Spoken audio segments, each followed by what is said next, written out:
Deus, não saia do seu lugar para nada agora, senão para ouvir a palavra de Deus. Tenha toda a sua atenção para isso. Desliga o seu celular se você não vai usá-lo para ler a Escritura.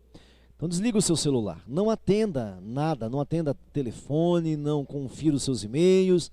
Agora é hora da gente ouvir a palavra do Senhor um pouquinho mais, né? Porque já ouvimos. Nós ouvimos cantada, nós ouvimos pregada e podemos ouvir um pouco mais. Amém? Abra a sua Bíblia então no livro de Daniel, que nós começamos a estudar, né? Esse aqui é o nosso terceiro encontro nesse livro. Nosso terceiro encontro nesse livro. Abra então a sua Bíblia no livro de Daniel. Um tema central para esse livro, um tema central, não textual, que eu darei daqui a pouco, mas um tema central para este livro é a soberania de Deus. Veja, não é a onipotência de Deus. Porque quando a gente fala que Deus é onipotente, estamos falando de poder e de força. Só Ele é. Mas aí falta a sabedoria. Então aí tem um outro atributo chamado onisciência. Aquele que sabe tudo. Mas onisciência não resolve tudo. Porque aquele que sabe tudo nem sempre pode tudo. Então tem a onipotência de Deus. Mas aquele que sabe tudo, pode tudo, nem sempre está em todos os lugares. Então nós temos outro atributo chamado onipresença. Onipresença. Então soberania está acima de tudo isso. E o tema central para esse livro, eu entendo que é a soberania de Deus. Aí não tem palavra maior do que essa. A soberania de Deus. Por exemplo, você percebe isso no versículo 2 do capítulo 1. Nós vamos ler o capítulo 2 hoje. Eu sei que nós não deu para abordar, não vou abordar, porque assim, a minha intenção é, eu pego um capítulo, vou apresentar um capítulo. Na outra vez, no outro encontro, a gente estuda aquele mesmo capítulo. Então hoje nós vamos apresentar o capítulo 2. Eu sei que nós não esgotamos o capítulo 1. Nem passamos perto de esgotar. Né? Nem passamos perto. Falei de longe assim mesmo, assim. Nós aprofundamos em alguns textos, em algumas palavras que tem ali no capítulo 1. Isso nós fizemos. Então é assim que eu vou fazer. O meu método vai ser esse. Eu pego um capítulo, eu vou apresentar um capítulo. Depois a gente pega e estuda esse capítulo. Tá bom? Mas aqui, o tema central para esse livro, na minha ótica, é a soberania de Deus. No versículo 2 do capítulo 1 está assim, ó. O Senhor lhe entregou nas mãos, o Senhor Deus, né? O Senhor Deus entregou nas mãos do rei Nabucodonosor, a Jeoaquim, rei de Judá. O Senhor Deus também entregou nas mãos do Nabucodonosor os utensílios da casa de Deus. Entendeu, irmãos? A estes utensílios o rei levou para a terra de Sinar. E esse rei Nabucodonosor colocou os objetos de Deus na casa do seu próprio Deus. Deus entregou. E aí nós fizemos uma linha do tempo. Quando eu apresentei o capítulo 1, eu apresentei o contexto, uma linha do tempo. Por que que Deus fez isso?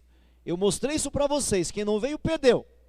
Né? Por que que aconteceu isso? Por que que Deus permitiu que o povo fosse levado cativeiro, como escravo? Porque Deus permitiu que o templo fosse destruído. Deus permitiu isso. Deus entregou na mão do inimigo. Tá bom assim? Então eu fiz uma linha do tempo, desde Abraão, para que a gente visse por que que esse povo está assim sofrendo. No versículo 2 você percebe, Deus é que deu, Deus é que fez aquilo. Não tem nada a ver com Nabucodonosor. Sim, o cara era poderoso. O capítulo 2 nós vamos ler daqui a pouco, que ele era chamado de rei de reis, não rei dos reis, porque rei dos reis é um só, Jesus. Mas ele era chamado de rei de reis. Deus entregou para ele. Deus é que deu. Então por isso que o tema central é a soberania de Deus.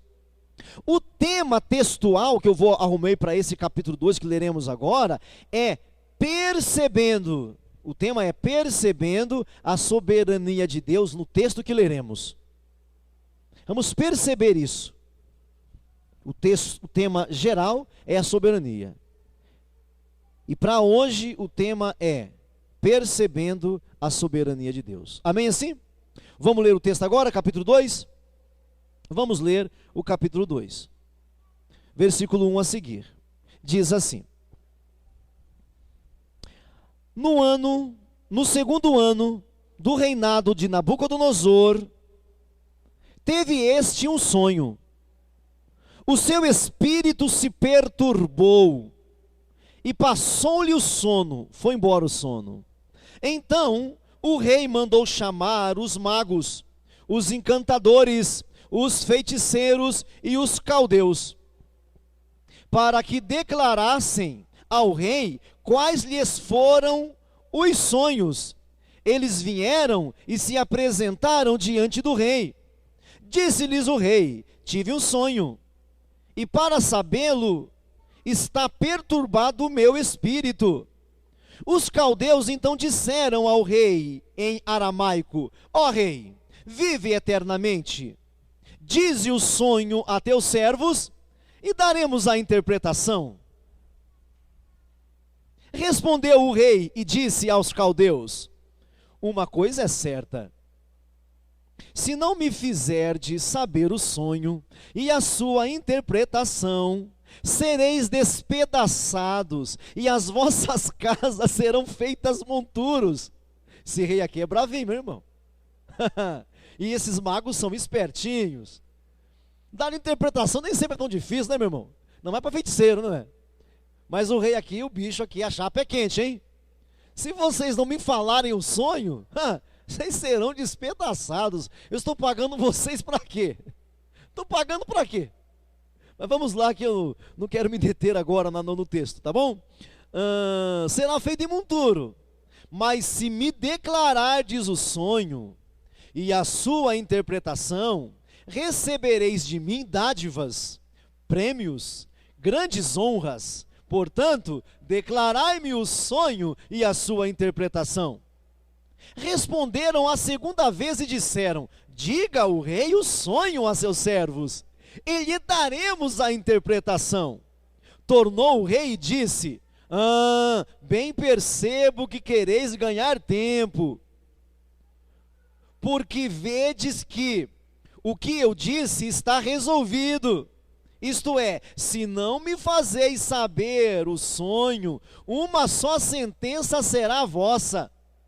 Pois combinastes palavras mentirosas e perversas para as proferirdes na minha presença, até que se mude a situação. Portanto, dizei-me o sonho, e saberei que me podeis dar a interpretação. É lógico, se vocês sabem a interpretação, vocês sabem o sonho. Se vocês sabem interpretar, vocês sabem o sonho. Responderam os caldeus na presença do rei e disseram: não há mortal sobre a terra que possa revelar o que o rei exige. Pois jamais houve rei, por grande e poderoso que tivesse sido, que exigisse semelhante coisa de algum mago, encantador ou caldeu. A coisa que o rei exige é difícil, e ninguém há que possa revelar diante do rei, senão os deuses, e estes não moram com os homens. Então o rei muito se irou e enfureceu, e ordenou que matassem a todos os sábios da Babilônia. Saiu o decreto, segundo o qual deviam ser mortos os sábios, e buscaram a Daniel e aos seus companheiros, para que fossem mortos. Então Daniel falou, avisada e prudentemente, a Arioque, chefe da guarda do rei, que tinha saído para matar os sábios da Babilônia, e disse a Arioque, encarregado do rei: por que é tão severo o mandado? Por que é tão severo o mandado do rei? Então Arioque explicou o caso a Daniel. foi Daniel ter com o rei, e lhe pediu, designasse o tempo, e ele revelaria ao rei a interpretação. Então Daniel foi para casa e fez saber o caso a Ananias, a Misael, a Azarias, seus companheiros, para que pedisse misericórdia a Deus do céu sobre este mistério, a fim de que Daniel e seus companheiros não perecessem com o resto dos sábios da Babilônia. Então foi revelado o mistério a Daniel, numa visão de noite. Daniel então bendisse o Deus do céu. Disse Daniel: seja bendito o nome de Deus, de eternidade a eternidade, porque dele é a sabedoria e o poder. É ele quem muda o tempo e as estações, remove reis e estabelece reis. Está percebendo a soberania de Deus? Está percebendo a soberania? Ele dá sabedoria aos sábios e entendimento aos inteligentes. Ele revela o profundo e o escondido. Conhece o que está em trevas e com ele mora a luz. Veja, ele não mora na luz, a luz mora com ele. Pegaram? Deus não mora na luz, a luz mora com ele. A ti, ó Deus, de meus pais, eu te rendo graças, eu te louvo, porque me deste sabedoria e poder, e agora me fizeste saber que te pedimos, porque nos fizeste saber este caso do rei. Por isso Daniel foi ter com Arioque, ao qual o rei tinha constituído para exterminar os sábios da Babilônia. Entrou e lhe disse: não mates os sábios da Babilônia. Introduza-me na presença do rei, e revelarei ao rei a interpretação. Então Arioque, depressa, introduziu Daniel na presença do rei, e lhe disse: achei um dentre os filhos dos cativos de Judá, o qual revelará ao rei a sua interpretação. Ele não achou nada, achou, irmão? Daniel que o achou. Ele não achou nada, não, senhora. Não, senhor. Mas ele fala que achou. Quer fazer média, né? 26. Respondeu o rei e disse a Daniel, cujo nome era Beltesazar: podes tu fazer-me saber o que vi no sonho e a sua interpretação? Respondeu Daniel na presença do rei e disse: o mistério que o rei exige, nem encantadores, nem magos, nem astrólogos podem revelar ao rei. Mas há um Deus no céu, o qual revela os mistérios, pois fez saber ao rei Nabucodonosor o que há de ser nos últimos dias. O teu sonho e as visões da tua cabeça, quando estavas no teu leito, são estas. Estando tu, ó rei, no teu leito, surgiram-te pensamentos a respeito do que há de ser depois disso. Aquele, pois, que revela os mistérios, te revelou o que há de ser.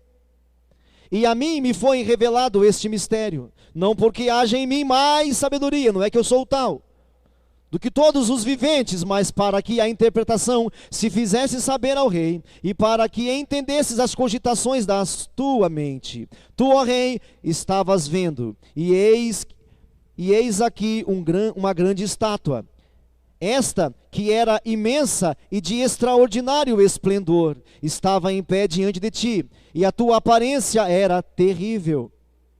A cabeça era de fino ouro, o peito e os braços de prata, o ventre e os quadris de bronze, as pernas de ferro, os pés parte de ferro e parte de barro. Quando estavas olhando, uma pedra foi cortada sem auxílio de mãos, feriu a estátua nos pés de ferro e de barro e a esmiuçou. Olha esse texto que é importante, o 34, viu? A pedra pegou lá nos pés, então foi juntamente esmiuçado o ferro, o bronze, o barro, a prata, o ouro, os quais se fizeram como palha nas eiras, nos estios, e o vento os levou, e deles não se viram mais vestígios. Mas a pedra que feriu a estátua se tornou uma grande montanha e encheu toda a terra. Este é o sonho, e também a sua interpretação diremos ao rei. Amém? vou deixar esse segundo ponto para nosso outro encontro. Vamos ficar então com esses primeiros detalhes, e no segundo momento a gente fala que é o meu sexto ponto que eu quero abordar com vocês. Vamos deixar a interpretação do sonho para o nosso outro encontro. Vocês leem em casa. Você viu que o texto é longo e teria que ser assim. Eu não poderia ficar sem ler todo o texto. Vamos deixar a interpretação, porque até agora não tem interpretação. Tem o sonho, o que foi sonhado, o conteúdo do sonho. A interpretação a gente fala depois. Amém? Então vamos perceber aqui a soberania de Deus. Como é que nós vamos perceber isso? No versículo 1.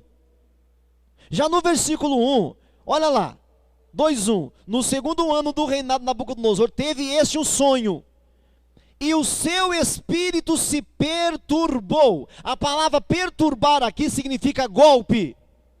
Ele foi golpeado. Quem é maior? Quem foi golpeado ou quem golpeou? Quem é maior? Diga para mim. O golpeado ou quem golpeou? O rei teve um sonho.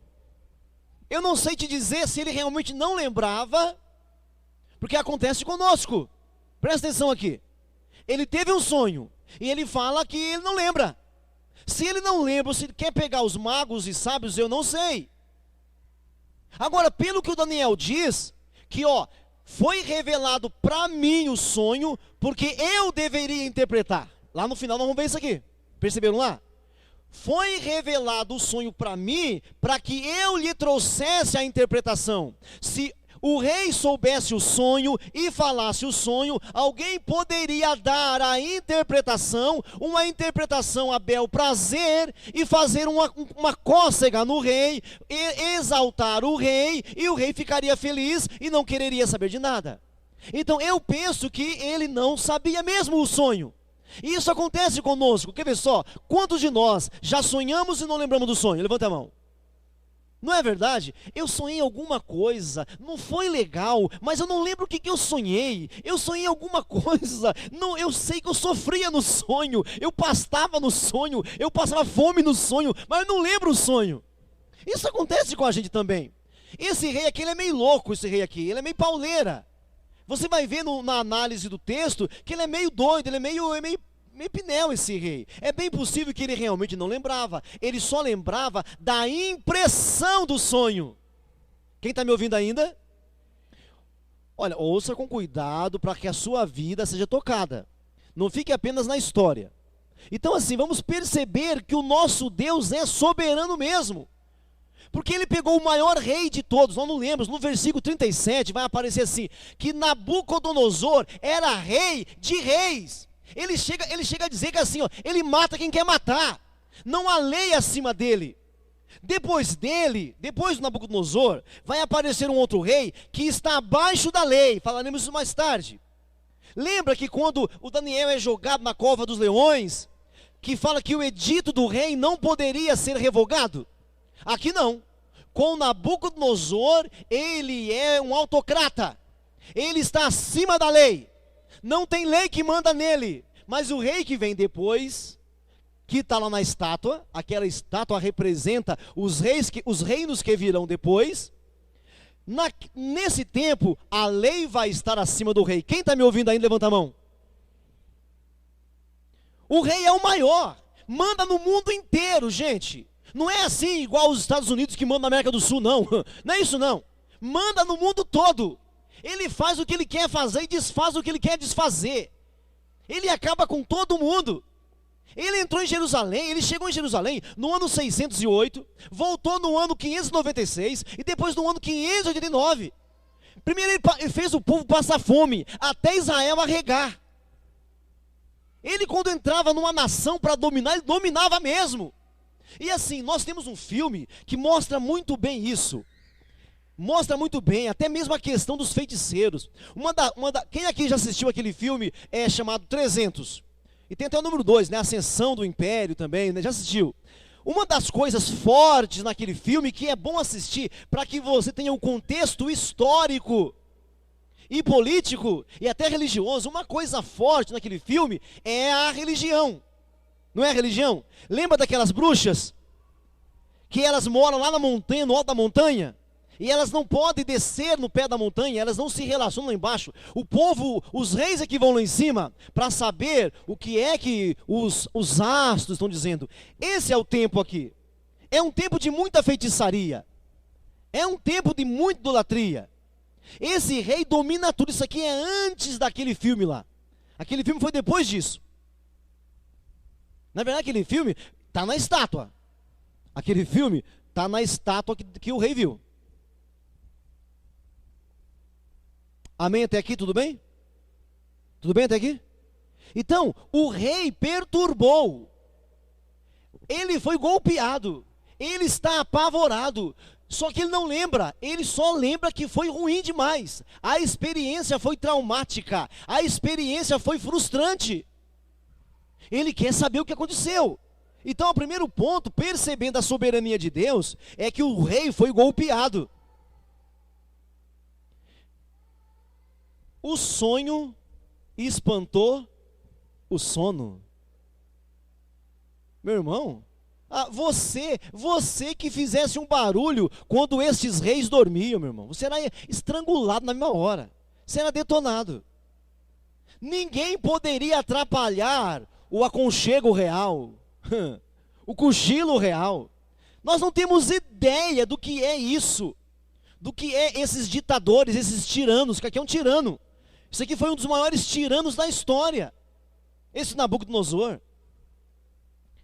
A questão é que ele era muito inteligente, isso ele era mesmo, mas ele era tirano. Mas o sonho que ele teve revela alguém que está acima dele, que é o nosso Deus, meu irmão. Por que que você chora assim, filho de Jacó? Por que que nós somos tão reclamões? Sabe, um irmão que fica sem falar com a gente, já ficamos enfermos, já ficamos doentes, ansiosos. Basta o seu salário atrasar, que você quer morrer. Você se esquece de quem está no governo. Irmãos, todos os livros apocalípticos, todos os livros, e esse aqui é um livro apocalíptico, a soberania de Deus é o que impera. Deus está no controle. Lá no Apocalipse, Deus está no controle. É Ele que faz as coisas acontecer e pronto, e ponto. O sonho que Deus mandou na cabeça dele tirou o sono do rei. E o rei não gostou nada. Mas nós percebemos também, a soberania de Deus na impotência dos habilitados. Veja comigo o versículo 10 de novo. Veja outra vez comigo o versículo 10. Olha só, nós já lemos já. Responderam os caldeus na presença do rei e disseram: não há mortal sobre a terra que possa, diga para mim, que possa revelar o quê? O que o rei exige. Pois jamais houve um rei, por grande e poderoso que tivesse sido, que exigisse semelhante coisa de algum mago, de algum encantador e de algum caldeu. Nós percebemos a soberania de Deus através da impotência dos habilitados, dos legalizados. Esse povo aqui é um povo que deveria saber. Quem eram os magos? Deixa eu dizer para você. Os magos eram os possuidores de conhecimento e dos mistérios sagrados das ciências ocultas. Esses eram os magos. Por isso lá em Mateus, no capítulo 2, fala dos reis magos. Reis magos foi a editora que escreveu. Magos também fomos nós que escrevemos. Mas eram homens lá do Oriente, que vieram visitar Jesus. Eles sabiam ler as estrelas. Eles sabiam ler as coisas. Os magos, então, eram possuidores de conhecimentos profundos, dos mistérios sagrados e das ciências ocultas. Quem eram os encantadores? Os encantadores eram os astrólogos, aqueles que estudavam a lua, o sol, as estrelas, os planetas. Se você pensa que essa coisa de planeta é coisa nossa, gente, isso é muito antes. Eles só não tinham prova. Mas a humanidade sempre viu. Nós só não tínhamos provas. Né? Mais tarde, com Galileu Galilei, é que a gente vai começar a construir uma ciência. A ciência, gente, é um bebezinho. Ciência é muito novinha. A ciência tem que chegar para a teologia e falar assim: pois não, mãe, me dá a bênção, mãe. A ciência, meu irmão, a gente gosta, eu gosto, você deve gostar da ciência, mas a ciência chegou ontem, acabou de nascer. A ciência acabou de nascer, filho. Então assim, às vezes eu vejo os irmãos preocupados, porque tá na escola, vem aquelas pessoas falar bobagem, fala do criacionismo, que o homem veio do macaco. Meu irmão, deixa a ciência, deixa eles lá falar. Depois que eles falarem, aí você fala assim, eu já sabia. Deixa a NASA descobrir coisas, descobrir. Depois que a NASA descobrir, quando chegar em nós, você vai falar assim, eu já sabia. Já sabia. Deixa eles pesquisarem, deixa os meninos trabalhar, irmão. Para de ser malzinho com eles. Deixa as criancinhas estudarem. Deixa as criancinhas da NASA, sabe? Deixa as criancinhas da ciência estudarem, coitado deles. Eles vão perder o emprego se você achar ruim. Você quer que eles percam o emprego? Quer? Deixa eles trabalharem. Depois que eles evoluírem, a gente apresenta para eles Isaías 48. Mostra para eles depois, eu estava aqui. Porque o nosso Deus é soberano, filhos. O teu pai é o que manda em tudo aqui. Está na mão dele. Está nas mãos dele. Então os habilitados não sabiam. Quem eram os feiticeiros? Eram aqueles que usavam a magia. E invocavam os espíritos malignos. Está vendo que a coisa vai piorando. Então você parte de uma ciência mais racional para uma magia. Né? Então os feiticeiros eram esses. E os caldeus? Quem eram os caldeus? Os caldeus era a casta sacerdotal. Pode dizer, o rei pergunta para os caldeus. Os caldeus eram os babilônios. Esses magos, encantadores, nem sempre eram babilônicos. Mas os caldeus eram babilônicos. E eles são os porta-voz, viu? Os caldeus é o que comunica. É o que fala. Então assim, repetindo, os magos eram os possuidores de conhecimentos e mistérios ocultos. Os encantadores eram os astrólogos que estudavam a lua, o sol, as estrelas e os planetas. Os feiticeiros usavam a magia e invocavam espíritos. E os caldeus eram uma raça de sábios. Pessoas muito inteligentes. Pessoas muito importantes. Pessoas de um grande conhecimento humano. Organizacional, existencial. Eram pesquisadores mesmos. Estes homens, veja de novo o versículo 10 comigo aí, olha de novo. Responderam os caldeus, na presença do rei, e disseram: não há mortal sobre a terra que possa revelar o que o rei exige. Pois jamais houve rei, por grande e poderoso que tivesse sido, que exigisse semelhante coisa de algum mago, encantador ou caldeu. A coisa que o rei exige é muito difícil. Ninguém há que possa revelar diante do rei, senão os deuses, e estes não moram com... Eles estão confessando o quê? Impotência. Quem está me ouvindo ainda? Não há quem possa. Eu vou listar aqui para vocês alguns argumentos deles, bem arrumadinho para você pegar direitinho. Alguns argumentos deles. Primeiro, ele disse: não há mortal que consiga. Segundo argumento: jamais houve rei que exigisse isso. Quarto argumento. Terceiro argumento: o que o rei exige é difícil demais e não há ninguém que revele. Quarto argumento deles: só os deuses podem revelar isso. Quinto argumento deles: e eles não moram com a gente. Impotentes. A impotência deles revelam um Deus soberano. O teu Deus, o meu Deus.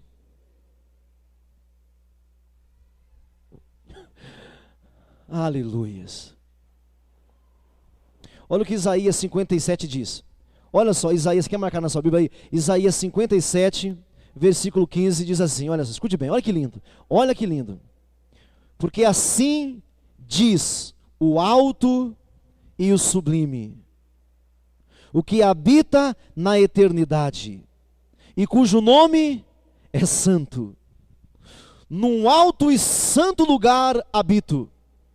Ó, mas veja o complemento do texto agora. Isaías 57, 15. Olha o resto. Vou repetir de novo, muito lindo.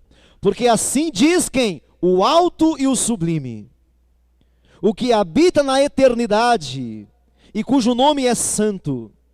Num alto e santo lugar habito. Agora veja, como também com o contrito, com o abatido de espírito, para vivificar o espírito dos abatidos e para vivificar os corações dos contritos. Glória a Deus. Olha para mim, irmãos. Eles disseram: não há quem consiga, é difícil demais, é impossível, nunca houve uma autoridade que exigisse isso, não há quem possa, não há quem consiga, somente os deuses, e os deuses não moram com a gente. Mas vem Isaías e diz: não, o Senhor nosso Deus, aquele que habita no alto e sublime trono, aquele que o nome dele é alto, aquele que é grande, aquele que mora no alto e sublime trono, ele também mora no meio dos contritos, no meio dos sensíveis, no meio daqueles que buscam a Ele. Aleluias! Ele mora no alto, é intocável, não chega lá, mas Ele vem a nós e mora no nosso coração. Os magos não conseguem, os feiticeiros não conseguem, os encantadores não alcançam, mas Ele desce, meu irmão. O nosso Deus soberano desce e mora em você, e mora em mim, e habita em você, e habita em nós, e Ele chama você de filho. Ele chama a gente de família. É o nosso Deus. Eles não conseguem. Eles não conseguem. Eles reconhecem, mas não conhecem. Eles até reconhecem uma força. Eles não sabem o endereço, eles chamam de deuses. Eles chamam de deuses. Mal sabiam eles, né, do que estava falando. O nosso Deus é o soberano, meu irmão.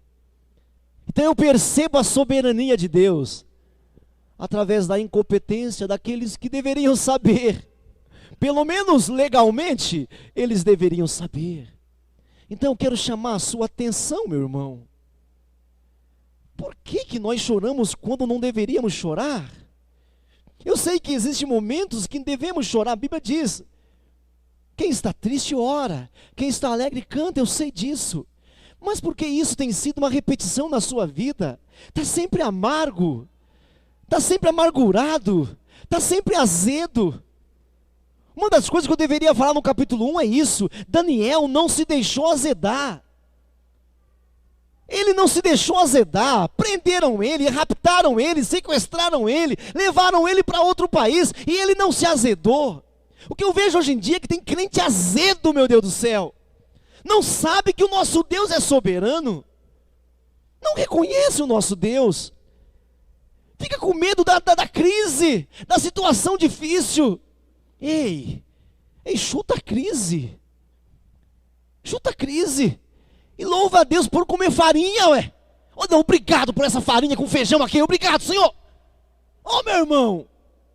Para de reclamar do seu ovo frito, rapaz. O nosso Deus é soberano. É que você pensa que ser soberano é comer caviar. Você pensa que ser soberano é você ir para uma churrascaria. Irmão, ser soberano é outra coisa. Ser soberano não é curar a sua dor de barriga, meu irmão. Não é isso não. Então eu percebo que tem gente amargurada, azeda, com um Deus tão grande com a gente, com um Deus tão tremendo com a gente. Então eu percebo a soberania através da incompetência desses habilitados. É assim que eu percebo a incompetência deles. Queridos, não, Ele está no controle. Ele está no controle. Reconheça isso. Reconheça que Ele está no controle da sua vida. Para de buscar os presentes de Deus. Para. Busca Deus. Por que esse povo está aqui mesmo? Lembra que eu falei? Esse povo está aqui porque eles chegaram num ponto de gostar mais do templo de Deus do que do Deus do templo. Eles foram levados cativos porque eles começaram a falar assim: quem destruirá esse templo? Quem poderá? Esse templo é a nossa salvação, esse templo é a nossa libertação. Foram escravos. Ô irmão, quem é o teu Deus? A quem você serve? Quem morreu na cruz por você? Quem derramou o sangue precioso por você? O nosso Deus é soberano. O nosso Deus é alto. O Senhor é alto. Grandioso é o nosso Deus. Curva a sua cabeça. Feche os seus olhos. Curva a sua cabeça. Feche os seus olhos. Ah, Deus da glória. Ah, Senhor da glória. Ah, meu Deus. Feche os seus olhos. Abra a sua boca. Renda o seu coração. Renda a sua vida.